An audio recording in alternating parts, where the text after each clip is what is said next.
It's John back again with another model inbox review. Today I'm going to do another video on a comparison build. Um, I've got a project ongoing at the moment with the IBM's D-Day buddy build, and part of that is going to be the Airfix's British Airborne Willys Jeep set. You know, the Jeep with the 75mm howitzer and the trailer. And I thought it might be quite good to do a comparison in-box review and a comparison final reveal and build progress video sets. And I thought I'd like to do a comparison build between two very similar style kits, but from two completely different companies. The Airfix kit is the more modern tooling, although it's not as modern as you might think. And the Hasegawa is the 70s tooling, which incorporates the American Willys MB, the Trailor, and the 37mm anti-tank gun from the American side point of view, if you like. But what we're looking at here is an image actually, which is something that a lot of people might not realise. The Willys MB Jeep wasn't actually a Willys design.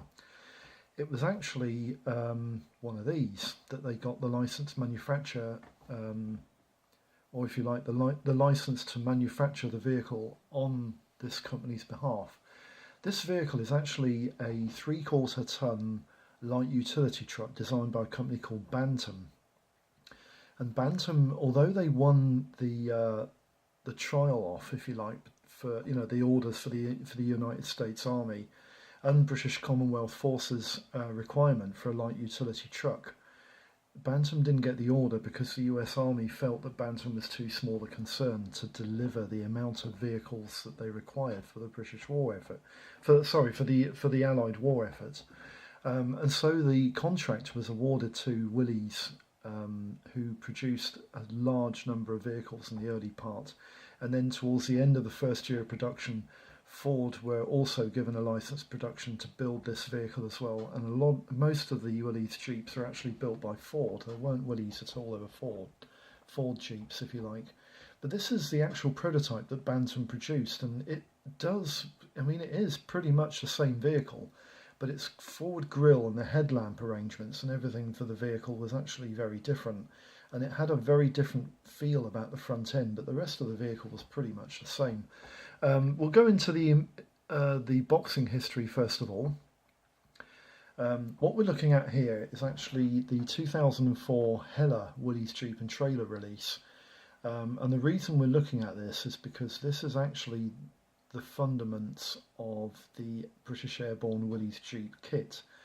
The original the original Airfix kit that the British Airborne Jeep set is based on was actually this kit, the Heller releases of Willys MB Jeep and Trailer, that Airfix reboxed during the early 2000s. They actually released this kit, I think, the same year that Heller did, because they were under the ownership, obviously, of Borden Incorporated and brought under the guise of Humbrol Group, which Heller and Airfix both were controlled by at the time. And that's the 2004 release and the boxing for the Heller release. And 2004 was also, this is the boxing release that Airfix produced at the time. Same artwork, it's the same sprue and kit, exactly the same model inside. I've actually built this kit before. It's quite a nice model actually, but I did have issues with the roof. The V struts and the actual roof construction, I did find it a bit difficult to locate in the correct position. And that's just worthy of note that a lot of care and attention has to be made to putting those parts into the correct place. 2004 went to 2005 and Airfix reboxed this kit again, but with the new swirly nice silver border base. And the two different colours, the Willys Jeep in yellow and the Trailer in black. This sometimes was switched around to the other way round with the Type B boxing that came out of that era as well, but that's 2005. And then in 2008, Heller produced what was their first starter set for this particular model. The Willys Jeep MB and Trailer also came included with 4 acrylic paints, a tube of glue and the brush. And if you can get hold of one of these kits in this style of packaging, they're actually starting to become quite rare now. So the collectors are probably worth quite trying to get hold of one of these. 2008 went through to Hornby releases 2013 when Hornby reboxed this same kit back from the early 2000s. This is the same Hella kit as what came in from the Hella boxings, and the same artwork was used. Everything was exactly the same. But I think, don't quote me, but I think there was a .30 caliber pintle mounted machine gun that also featured on this kit, which were, I think, new parts that didn't, they definitely weren't in the Hella model at all. 2013 also went to 2013's Hella SA releases of this particular kit. Hella, there, of course, by this time were a separate entity and nothing to do with Humbrol. And the Hella boxing, I think this is the boxing that you can find in the shops nowadays as well, this style of boxing. 2013, that is. 2013, they also released a starter kit, which was basically the same box as the ordinary kit, but with a tray attached to the side of the box, 4 acrylic paints, a paintbrush, and a tube of cement. Yeah, that's 2013. And then in 2014, on the 70th anniversary of D-Day, Airfix released their really rather wonderful Douglas DC-3 Dakota, but they also released it in a diorama build set complete with a Willys Jeep trailer and this brand new 75mm howitzer, which was a feature of the other kit I'm about to feature in a minute. But this particular set is really, really nice. A bit pricey because the Dakota obviously isn't a cheap model, but it is a really nice set to get a hold of and build. 2014 also saw the commemorative D-Day 70th anniversary release of the British Airborne Jeep, which also has an option in it to build the American Jeep. This is the same model that I'll be doing the in-box review on, but I'll be doing it on the next kit, which you'll see, which was the 2015 release, which is the, 2018 release, which is the starter set, which includes 4 acrylic paints, 1 brush, and a tube of poly cement, which I'll show you about. This particular set does not include the American option Jeep. Yes, it does include the American option Jeep. I'll show you that in a minute. The American option Jeep is a big feature on this particular kit because it has separate parts with a pintle mounted machine gun. And this particular kit is actually quite nice. We'll have a look at that in a minute. Airfix are also going to re-release this kit, but we haven't got any images of the actual box. But the artwork that's going to be used is the same artwork as on the previous model. Would be nice if they incorporated an airspeed Horsa glider as well, wouldn't it? But I'm pretty sure they won't. So that's up and coming and will be in your shops in 2019, later this year, I would have thought. Just leave you with a nice, sorry, no, I won't leave you with a nice. What I'm going to do is now do the boxing history on the Hasegawa kit. Hasegawa released this model in 1973 under what was called the Hasegawa Minicraft series. And it was released in International 1/72nd scale as the US Army's US Jeep Willys MB, the cargo trailer, and the 37mm anti-tank gun, and also featured 8 figures, which are featured in this kit as well. 1973 also was a release for their Hasegawa mini box series, and this particular kit is actually the first in their mini box series. Mini box series number 1. Now you can actually still get the mini box series, but they're not called mini box series anymore. They're just general release Hasegawa kits. But you can tell that they're from the original mini box series from the serial number that's related to their kit, that's applied to the kit boxings. So that's 1973. Then we go to the Hales boxing of Hasegawa's mini box series. This is when they had some sort of arrangement with Hales for marketing. Not sure whether it was just for the West or whether it was all over the world, I'm not quite sure, but their boxing windows became, the borders on them became blue, and they had a Hales worldwide enclasping logo there, which this is actually the subject of the inbox review I'll be doing on this particular kit. That was 1976. Then in 1980, the mini box series got a facelift and they had a new blue border to the side of the box here. The mini box logo had disappeared, and the number 1 mini box number 1 series was actually featured on the side of the box rather than on the front. And the artwork stayed exactly the same. And then in 1991, you had what is now the present day release boxing for Hasegawa hobby kits, as they're now called. This particular boxing is available in the shops. along with all their other armour kits, most of which were featured in the mini box series. But the thing that I've always found that's difficult to understand is that the Willys Jeep set with the gun and the trailer seems to be quite difficult to get a hold of in the shops. I don't know whether you have to order them usually or whether the shops are just reluctant to stock them, but they're quite difficult to get a hold of, whereas the rest of the range are quite easy. Now then, I'll leave you with an image of a nice US Army Willys Jeep with a hood up, giving you some nice views there of the attachments on the side of the vehicle and the tyre tread patterns and the wheels and everything. It's a nice image of that particular Jeep. And what I want to do now is just pan the camera down very, very simply and just give you an idea of what we're looking at here. I'm going to try and do this as quickly as possible because I've been having some problems with my camera. It just keeps cutting out for some reason or other. And we'll do the inbox review quickly on the Hasegawa kit first. Just take the box off and I'll take those, put those up there. We'll have a look at those in a minute. And we'll have a quick look at the instruction leaflet first. The instruction leaflet, when it's folded up, is a very small and compact one because it obviously has to fit into the box. And you've got an image there at the top of the instruction leaflet of the kit made up with some of the figures, and then there's some history and gumph, technical data, and Hasegawa's postal address, which is quite nice. And then the instruction leaflet opens up into an A4 size, and you've got a paint and decal guide plan there for the 3 different versions that come in this kit, and then you've got one of these parts plans. I'm a great fan of these parts plans. They're brilliant because they clearly ID and specify exactly whereabouts each part is on the plan. Brilliant, fantastic, love it. Kit builds in 8 steps. They're very easy and clearly defined, very easy to follow instructions.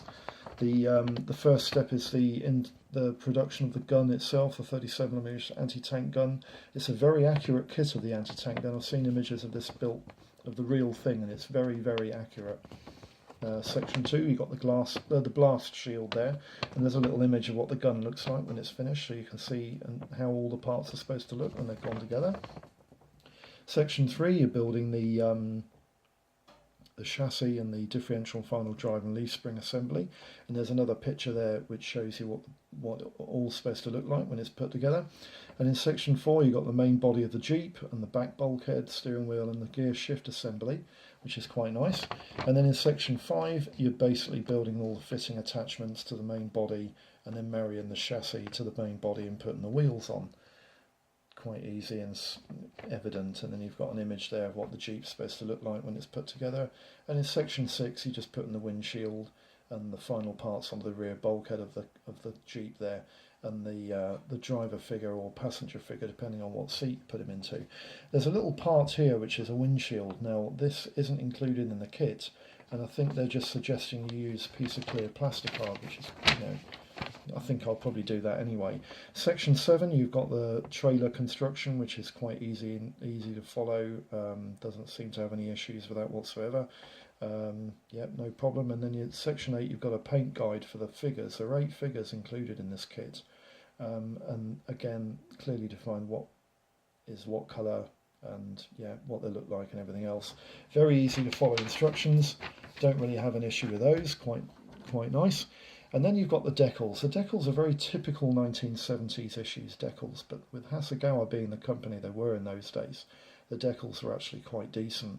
I don't think they're of quality of nowadays decals, but I think they should lie pretty well on the kit, and they shouldn't really be an issue, but they are quite raised in comparison with modern day decals, and the sheen is apparent, but it's pretty clear. And when you think how old this is a 1976 issue. They're not bad. I think they're okay. Just want to put these decals inside the instruction sheet because I don't want to lose them or get them damaged. Just quickly go through the parts. Typical Hasegawa kit parts. They're nicely moulded. There's a little bit of flash here and there on some of the parts. This particular sprue isn't too bad. The parts are intricately cast, very fine detail. The one thing I have to stress about Hasegawa parts on the sprues though is that they tend to be a little brittle, and they tend to be a bit susceptible to snapping if you're a bit heavy-handed with a modelling knife or cutting tools. Yeah, which can be an issue. The windshield there is quite nicely moulded. I like the look of that. So that's quite nice. The bonnet is quite nice. The inside of the Jeep itself isn't bad, and the wheel detail. I just want to show you the wheel detail because for 1973 casting standards, they weren't too bad at all. They were quite nice.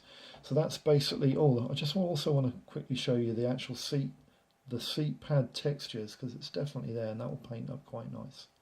I like that. That's very nice.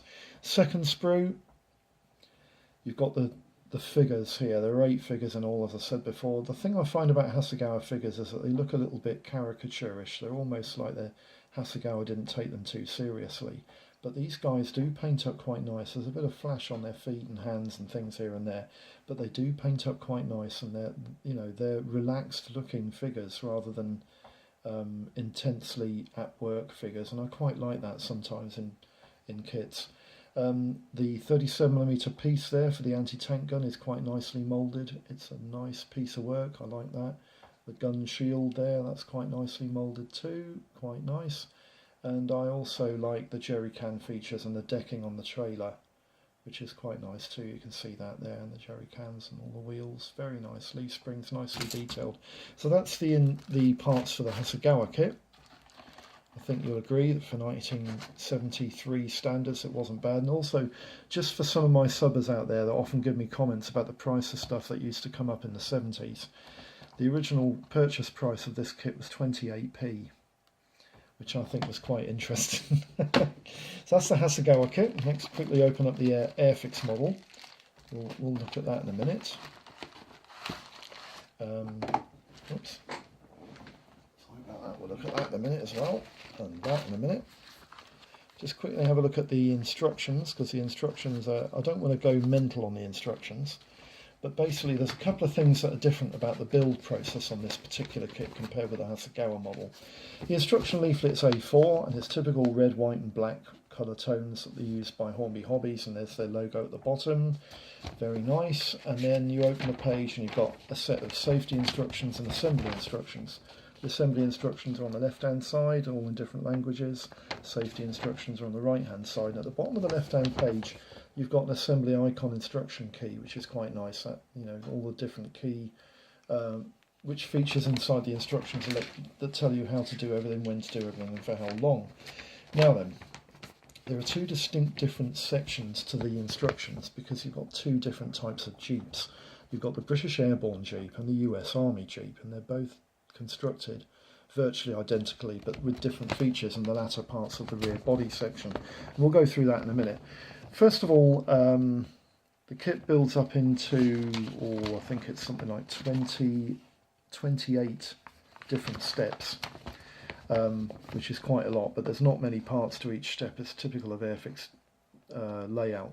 You've got the chassis assembly there, and the first thing I notice that's different in this kit is that the chassis assembly and the leaf spring and final drive and the transfer shift box is all one part, and they marry to the chassis as a sub-assembly. And if you want to build the British Airborne kit, you have to remove those 2 tabs from the front bumper section of the chassis there, and that's clearly ID'd and marked, no problem whatsoever. Section 2, you build the body and the side slab part bodies for the body shell of the Jeep, which is quite easy. In section 3, you just fit in the rear bulkhead into place, no problems whatsoever. Section 4, you marry the chassis to the body shell, and there's even a little picture there to show you what it looks like when it's in the correct position. And in section 5, you're just basically fitting the exhaust section. One of the things I like about the Airfix set instructions is that they emboss the built parts that you've previously put on the previous step in red, and the rest is in grey, which is quite nice. Section 6, you put in the seats into the Jeep and the shift assembly, gear lever assembly there. And section 7, you've got the headlamps that go into the front grille. Now the thing I must stress about the headlamp part C1 there, is that it is susceptible to snapping. It's quite brittle, so you have to take quite a bit of care when removing that from the sprue. Section 8, you just basically marry in the grille. Section 9, you're building the bonnet sub-assembly with a dashboard there. And in section 10, you're basically just fitting the windshield, which is a one-piece clear transparent part, into the location lugs of the bonnet, and then fitting everything to the Jeep. No problems whatsoever. Section 11, you're basically fitting the steering wheel and a jerry can onto the back. And section 12, you've got an optional position for the spare wheel. Now in the British Airborne armoured Jeep, most of the spare wheels are fitted in front of the grille, but some were fitted on the rear, as you can see here, and it's just an option that you can build from either or, no problem whatsoever. And in section 13, you finish the Jeep's main body section off with a rear view mirror and those little features, tools that go on the side, beside the driver's seat there. Section 14, you're basically putting the wheels together. You've got optional steering there for the wheels. You can slightly steer them to the left or right, or have them neutrally straight forward. And in section 15 and 16 is the pannier, or the transportation pannier, which the Jeep was air transported in and then dropped by parachute. Also, you've got a nice picture there of the two options which are open to you for the Airborne Jeep. Very nice, I like the look of that. Section 17, 18, 19 and 20 is basically building the trailer. Quite easy to follow there, basically 4 slab sides and a leaf spring and beam axle assembly that go in together. And then in section 21, you've got an option to put some features inside the trailer or to have the cover over the top. Quite easy to follow there. Section 22, you're putting the wheels and the support strut in place, and then you've got a nice image there of what everything looks like when it's put together. So the instructions for the Jeep is actually very easy in the Airfix kit as well. The gun is a very simple affair. It's basically I don't know, maybe 8 parts altogether. To build the trellis that the gun sits on in 23, 24 and 25, you're putting the trellis together with the beam axle, and in section 27 you're putting the gun into position as well. Section 28 you're putting the wheels in. Very easy to follow, no problem whatsoever, and a nice image there of what the actual gun should look like. One thing I must say about the Airfix kit is that 75mm gun is actually very faithfully reproduced. It's very accurate indeed, and I've got pictures of the real gun and it does look exactly like that. The US Army Jeep goes together in exactly the same way until you reach section 12A, where you've got an option position of section 12A, 12B. You can have the hood in the raised position or the lowered position, and then in section 13A and 13B you've just got the options there as to whether you want the hood up or down. But the parts go in exactly the same place. And then in section 14, that is exactly the same as the British variant. Section 15, you've got the 2 pintle mounted machine guns. Now one of them is a 30 caliber, one of them is a 50 caliber Colt Browning machine gun with the different ammunition feeds. And then in section 16, you're just putting the 2 different gun options into place, and it just tells you exactly where they go. And then at the bottom there, you've got a nice image of what the kit looks like when it's finished and done and dusted. So that's the instruction leaflet for the Airfix kit. On the back of the instructions, you've got a nice paint guide for the American Jeep. Clearly ID'd, it's massive. The actual paint guide and the decal application guide is enormous for the American variant. And if you want to build the Airborne British Jeep variant, the paint guide's on the back of the box. Very nicely laid out, clearly laid out, and it's a good job. I like what they've done with that. The decals, just quickly show you the decals. They're impeccable quality, very, very good. The register on them is fantastic, and they're very clearly printed, and you can barely feel them on the sheet at all. They'll lie really, really well. Very nice set of decals there from Airfix. I like those. And the parts. What I want to do quickly with the parts is I want to put those into there, and then put that into there so I don't lose the decals, and get the parts out very quickly. I'm not going to go pedantic through the parts because some of the parts are quite nice. I just want to show you some of the parts that I think are quite worthy of note. You've got the grille there. The grille is actually better. It's a better grille than on the Hasegawa kit, definitely. And then you've got the decking for the base of the trailer, which is quite nice. That's nicely reproduced, and that's the .50 caliber machine gun. That's clearly reproduced. Very, very nice piece of work. Bit of detail on the trellis for the gun there. That's quite nice. I like that. The body sides for the Jeep, they're quite nicely built. There's no flash on these parts whatsoever. The other thing that's quite nice is you've got 2 different bonnets, one for the American and one for the Airborne British Jeep, which is quite nice too, and they're faithfully reproduced. The detail on those is very good too. Jerry cans, they're quite nicely reproduced. If it's going to come into focus so you can see them, it doesn't seem to want to, does it? Let's try the other side. Yeah, they're quite nicely reproduced. There we go, it's just coming in now. They're quite good, I like the look of that. And the one-piece chassis and leaf spring final drive assembly, that's all there as well. Where are you? There you are. There you go, you can see all that, nicely produced. Like the look of that too. And the second sprue, there's the seat pads. They're quite nicely textured seat pads. I like the way I think they'll look quite good when they're painted up.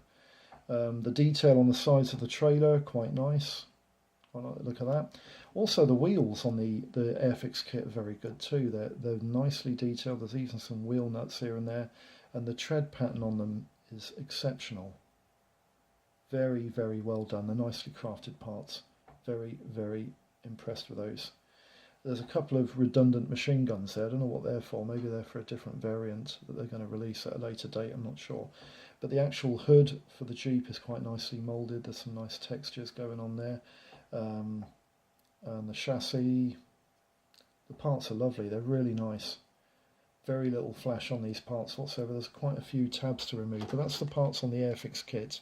The only other thing I want to show you very quickly are the transparency parts, because the transparency parts are quite nice. There's the little, I don't want to take them out of the bag, because if I take them out of the bag they can get damaged, but that's the little tab there for the headlamps.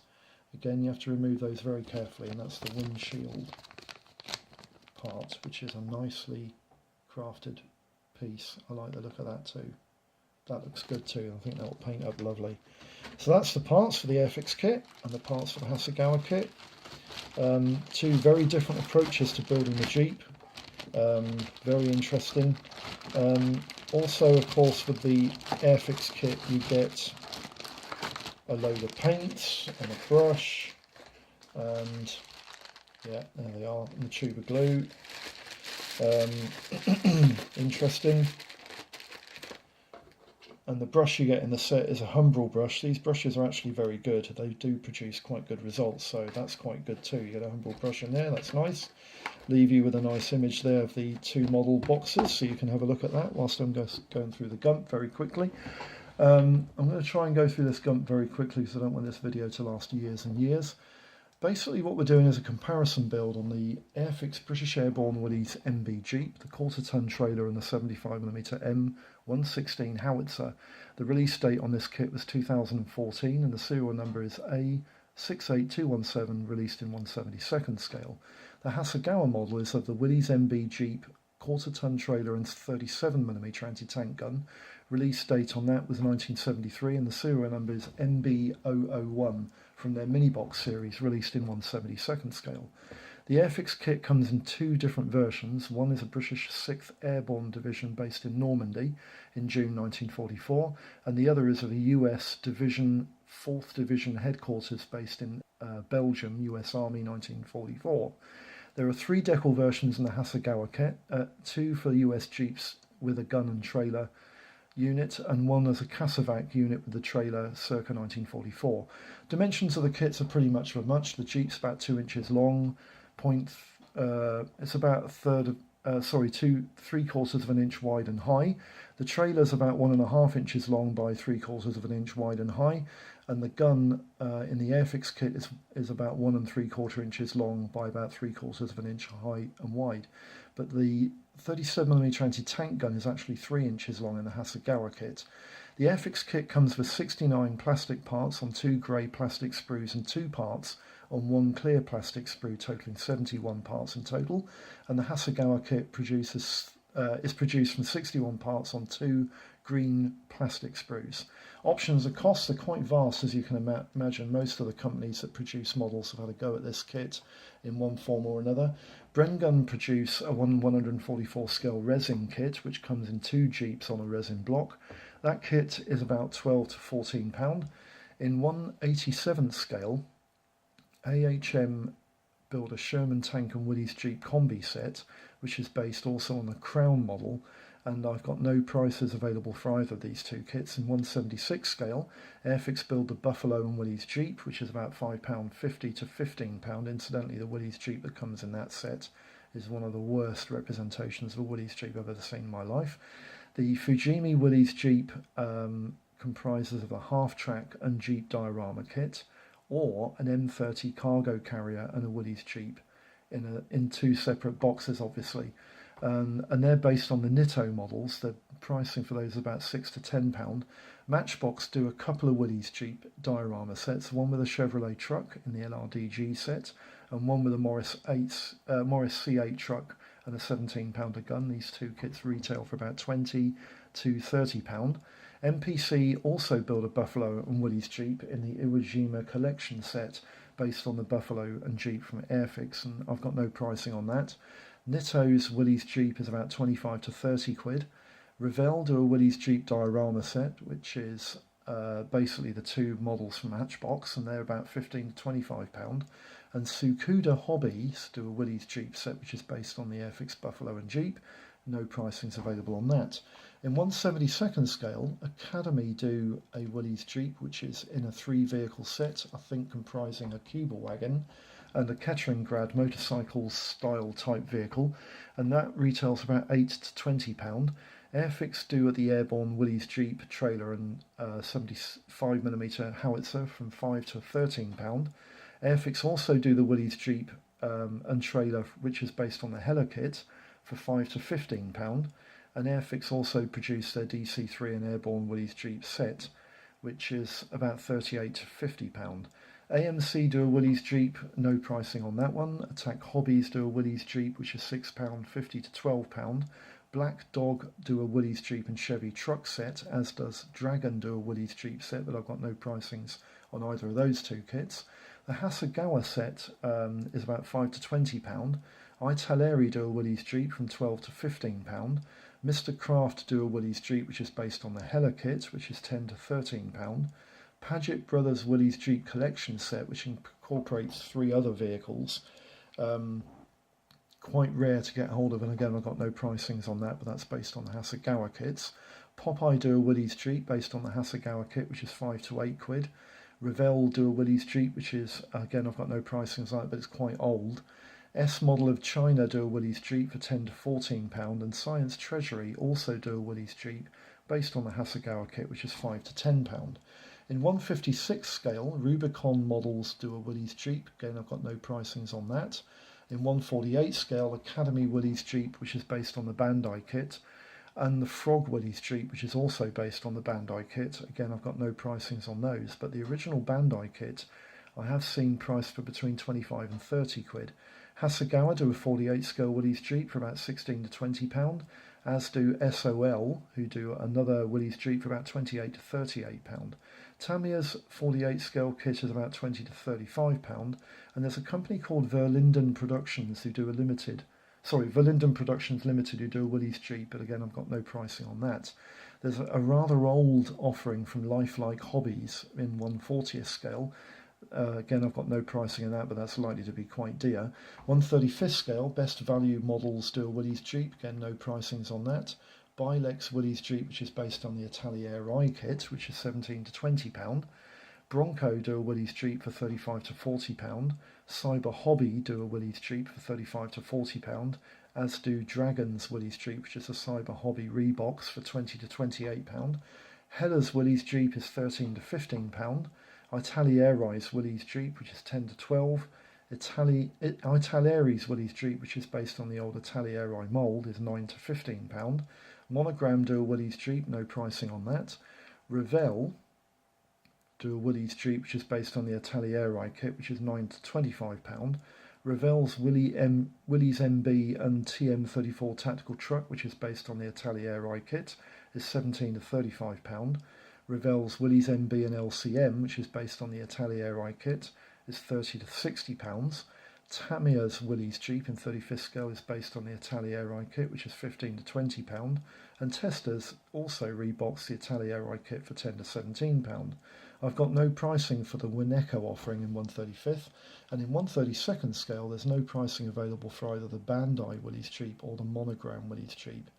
1/25th AMT and MPC. Obviously MPC is their own kit, but AMT's rebox the MPC kit. The AMT model is about £20 to £30 and the MPC is about £20 to £28. 1/24 scale, you've got a company called Ace Products and another company called Austin Craft Company do Willys Jeeps. Again, I've got no pricing for these. Dragon do a 24 scale Willys Jeep, which is based on the Hasegawa kit, which is £45 to £50. Hasegawa Willys Jeep is about £22 to £100. Italieri do a Willys Jeep for £30 to £50, and Testa's Willys Jeep is based on the Italieri kit, which is £25 to £50. Fine Moulds do a 1/20th scale Girls in Panzer Willys Jeep. Again, I've got no pricing on that. And Mitsuwa do a Willys Jeep in 1/20th scale for about £100 to £120. Then in very large scales, you've got 1/15th. There's a company called EZ Craft. They do a Willys Jeep, but no pricing on that. 1/12 scale, there's Leddy's Willys Jeep, no pricing on that. And in 1/12 scale, there's West Craft's Willys Jeep, no pricing on that. And the big and massive baby in 1/6 scale is Dragon's Willys Jeep, which goes for about £400. Conclusions. Now then, this is a comparison to see how far the accuracy in build engineering has come since the early 1970s to the present, and the Hasegawa kit has been reboxed so many times it's hard to sometimes see what kit you have, but the new Airfix kit is brand new, although some of the parts are based on the Heller model from 2004 that Hornby reboxed as late as 2013. The Hasegawa kit I remember being a swine to assemble as a teenager, but as with all new Airfix releases, the Airborne Jeep should assemble a treat. The Airfix decals should be streaks ahead too, matched by the quality and detail. However, Hasegawa built a good product back in the day, so it should be a good and worthy test. It is very interesting. I'm looking forward to this comparison build. I hope this video has been of some use. If you have any questions, don't hesitate to pop them in the comments. I'll try and get back to you as quickly as possible. For all my new subscribers, thank you very much for the support. And I'll try and get back to you as soon as possible, and I'll see you for the next video. Thanks for now. Bye bye.